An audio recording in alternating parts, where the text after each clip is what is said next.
Hello everyone, welcome to my what I it in a day ওয়ালা mini blog. আর ফার্স্টে আমি আমার ব্রেকফাস্টের ভিডিওটা রেকর্ড করতে ভুলে গেছি। দিন স্কুলে আসলাম আর আজকে টিফিন পিরিয়ডে ছিল আলুর চাটের পিকনিক। আর তার জন্য সমস্ত ইনগ্রিডিয়েন্টস আমরা সবাই বাড়ি থেকে অল্প অল্প করে নিয়ে এসেছিলাম। আর এখানে সেটাই কাটাকাটি করে মিক্স করা হবে।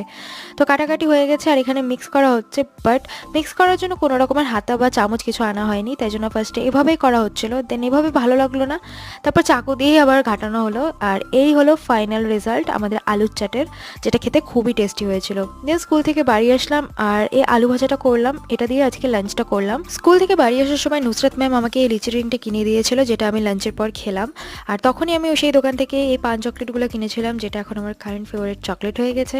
মা আজকে এই মিষ্টি আলুর পিঠেগুলো বানিয়েছিল, যেটা সন্ধ্যাবেলায় আমাকে খেতে দিল। আর আমার খাওয়ার পাশাপাশি আমি স্টুডেন্টগুলোকেও দিলাম। আর ওরা তো ফার্স্টে বুঝতেই পারেনি এটা কি জিনিস। দেন টিউশন পড়ানোর পরে একটু মার্কেটে গেছিলাম আর ওখান থেকে আসার সময় এই আলুর চপগুলো নিয়ে এসেছিলাম। তো আজকের জন্য এইটুকুনি।